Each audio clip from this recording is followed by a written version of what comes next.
Basquiat Live 2.0 coming back with another video. The best is here, the best is here. You're not rocking with the best. You already know what it is. Basquiat Live 2.0. Got the Cuddy in the building, nephew Cuddy in the building, Roach. What's up? Whoa, we in the building. Got a big topic I want to speak about. It's been on my heart for a minute. Probably like a week, maybe a few days. But subscribe, like, share. The bigger the followers, the bigger the message is. But I want to dive into this situation and dive into this topic. Basquiat Live 2.0. Just let y'all know where y'all at. You are now rocking with the best. You did. But I wanted to dive into this situation. It's been on my heart for a long time. That black people and most black people in the poverty state or in the ghettos or projects or hoods that they want to, subject it to, that I just want to just cut to the front. When the government knocked down the projects in the inner cities of America, it was more of an uproar of them taking something from us or more of a gain. Like I tell my people, a lot of my students and a lot of people that I teach and talk to, and they deal with me and they come to me for spiritual and healing and vitamins. I always tell them you have to understand the paradigm, the metaphors, and the ways that the Most High will work. He worked through the spiritual that will lead into the physical things that will happen around your life. Like for instance, if this roof cave in and me and Roach broke our arms and had to go to the hospital to get our arms fixed, and 20, 30 minutes later a whole problem erupted that many people done got shot and many people something dramatic happened and people got hurt, and we could have got hurt if we was in that situation. So that's the Most High dealing. Sometimes what you might think is a curse is really a blessing. It's all in the way how we've been bred and how we've been raised and how we've been in this society. This is the great minister Louis Farrakhan that I probably had a problem with coming up in my life, not having the real knowledge of self to understand what this brother was really talking about and stuff like that. Like I understood a lot, but I ain't understood to the point that I really need to understand it. And the Most High made me really check out this king and check out this brother that is a real truth of word and really speaking the high volumes of truth more than anyone. So that's why I deal with the great minister Louis Farrakhan, because he's speaking the real words of the Most High. Even if he right or wrong, he conducts himself as that. So sometimes things you may see as a curse, it may be a blessing.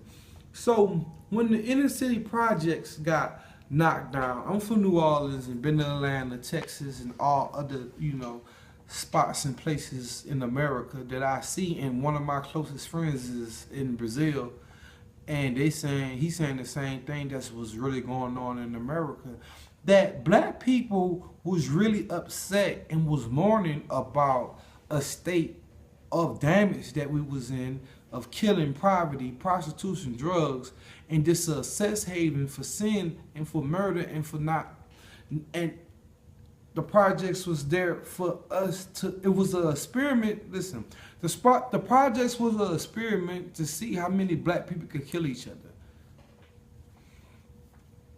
That's a project. And even when you go to school, what's a project? When they tell you you got a project to do, what that is, Roach? An experiment. A experiment that will show that a subject that you're doing, that the outcome after you finish is just what you have, right?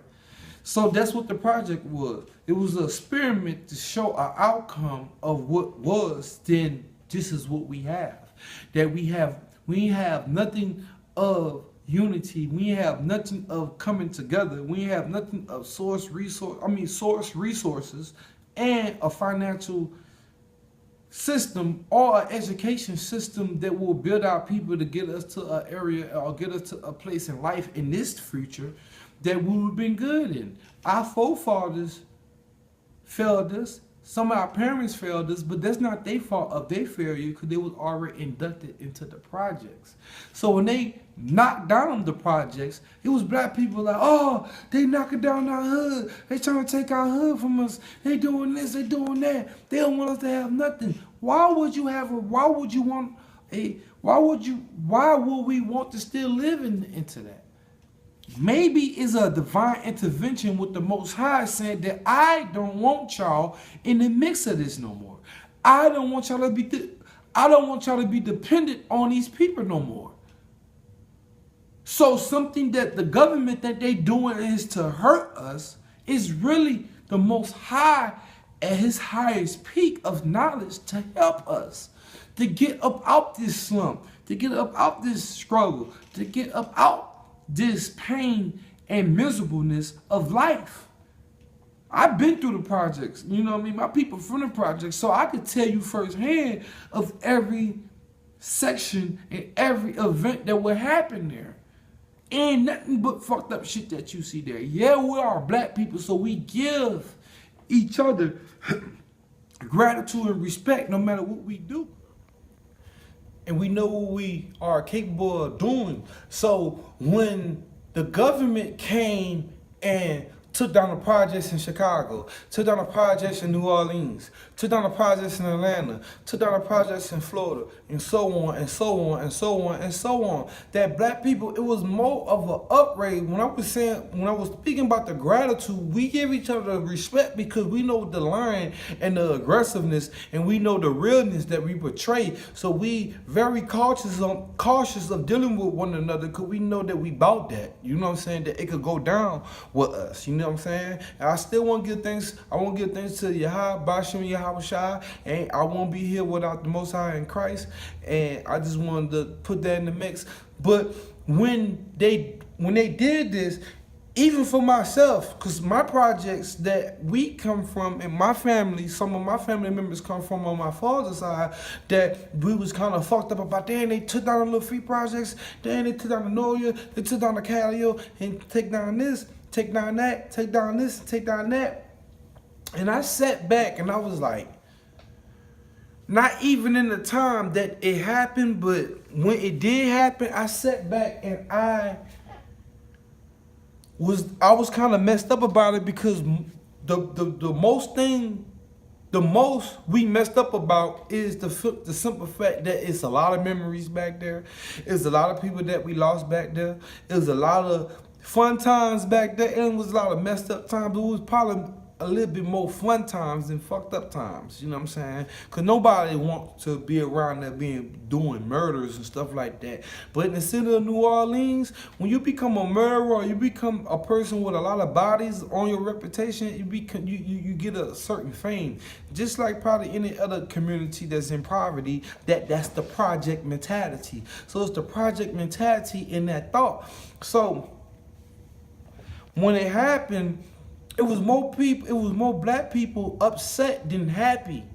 You know what I'm saying? Because most black people like, oh, they trying to push us here, they trying to push us there. That's a problem when we still in the mind frame of they doing this for us and they doing that for us, or they took down our homes and they putting us over here. It's always they, but we never could put the face on they. We're always trying to say, some black people always trying to be multicultural, but the multicultural people is not dealing with us. They're not helping us. They're not giving us no school. They're not giving us no type of aid. So why try to be multicultural with everything when you just stay into your lineages and stay into your word and try to help your people out the slump? So the Most High came to me and said, why are you even upset or mad about a state that y'all was in, that it was damages to y'all? It was hurting us. The projects it was more unemployment people in the projects than hired people. It was more people down in the projects than people who was living. It was more people that didn't have no education in the project than people who had education. And the ones that was fortunate enough to get up out of it, they left them people there who helped them get to where they at. And when they get to where they at, the people that's in their ear now telling them, don't go back to your community and help them, because you was fortunate enough to come up out where you was at. So they making the people that did come up out that slump, making them feel like they more fortunate than the people. They more fortunate than they people who left in this cess or left in this mind frame, which is fucked up. So we shouldn't be fucked up about the projects and stuff being down or being knocked down. That was a might and that was a power of the Most High damaging and all that we thinking is from the government, but the Most High is putting the spirit on certain people to make them think that they're doing the right thing or they doing something that'll damage us, but they really helping us because it's breaking the bondage, it's breaking the chain that grow up in a society like that. And we don't have to grow up seeing nothing but drug dealers and this and that, not knocking them, but we don't have to grow up like that to see, or not even growing up like that, but the Most High breaking the chain so we don't have to depend on these people no more. I ain't saying all white people are evil and bad, because some people that have an evil father don't become their father. But the majority rules, and that's the only thing that we saying. If the majority ruling of what we going through, then these are the people that we seeing. These are the people that we seeing portraying damage on us. Let me give y'all this sermon from the minister of Farrakhan. It should be like 5 minutes long, so the video won't be that long. But black people, get out the project mind frame and don't be all bitter and all hurt about them knocking down the projects. It's not our projects. We don't want no projects, and we don't want to be in poverty like that. It's time for black people to do what we need to do for ourselves, and it's time for us to take our own accountability in our hands and move on to our promised land and leave this to these people. So fuck the mind frame of being project, being a mind frame of being the king, and what the covenant and what the Father is bringing the covenant down to his people and his chosen people. So get up out that mind frame and get in a godly mind frame, the righteous mind frame. It don't have nothing to really do with religion, but have something to do with a special relationship to your Father. Fuck the project mind frame and be on a unity and gaining, and we becoming one with the Most High so we can follow what we need to be doing in life. Shalom. I'm going to give the rest of the time to the minister Louis Farrakhan. Love that brother. God bless that brother. And we follow him day and night through the great message that he do portray. I don't quite understand.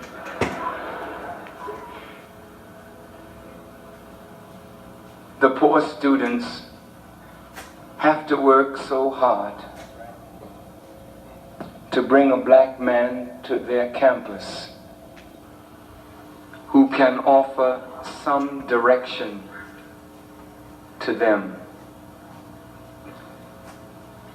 They charge the students monies that they charge no one else, and they refuse to allow student activity fees to pay for my modest honorarium. But persons who mean nothing, who can offer nothing, not only to black students, but to white students as well, can command from $25,000 to $40,000 of student activity fees, and no one says anything. Michigan State is a great university, one of the finest in this nation. But each year, the black football players, the black basketball players, the black athletes contribute so much to the coffers of this university. One football game, in one football game, black talent gives to this university millions. Yet a black person that means something to black students, whether I mean anything to white folk at all, is irrelevant. But if I mean something to my own people, the least you could do out of respect for what black people give to this institution is to back these students in what they want.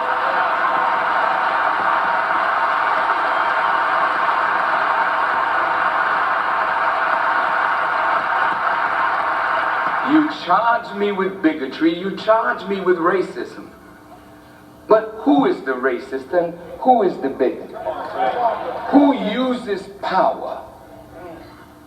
We don't have the power. You have it and you use it in a wicked way to punish these students because they want to bring their brother to this campus.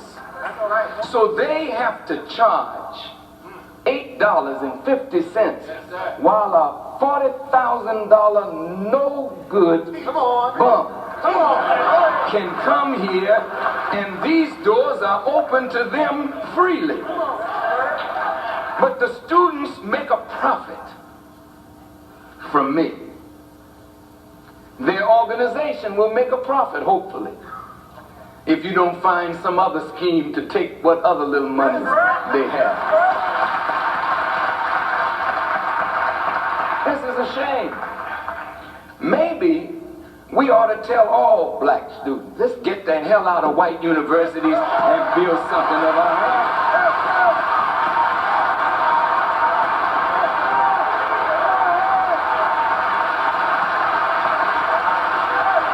Let me make it very clear. They have a lot to offer. You know, they ought to give it to us free. After we brought you out of the caves of Europe and educated you, you ought to give us this free.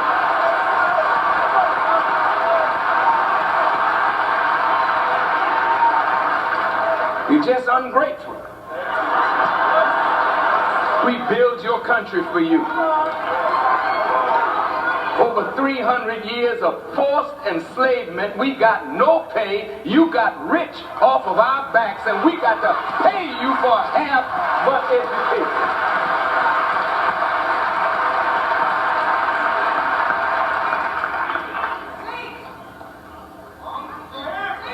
And you're not educated in a way that you have marketable skills.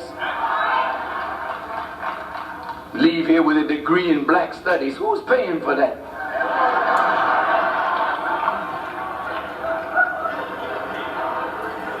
A degree in phys ed. You always had a strong back. You know that's what they brought us here for.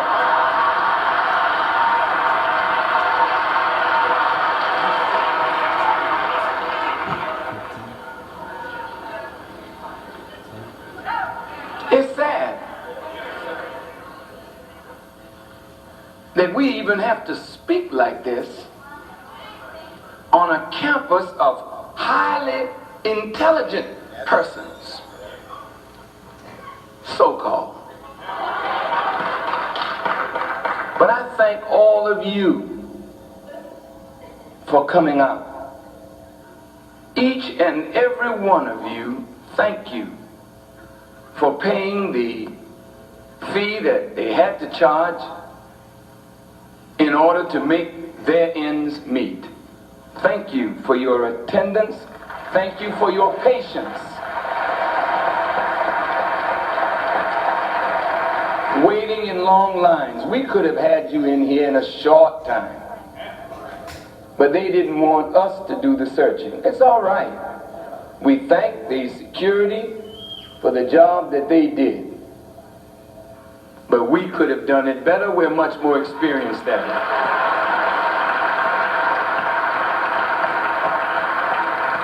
We don't have an event where we don't search.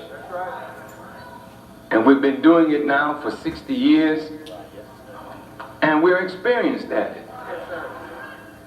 But of course, you know, black hands.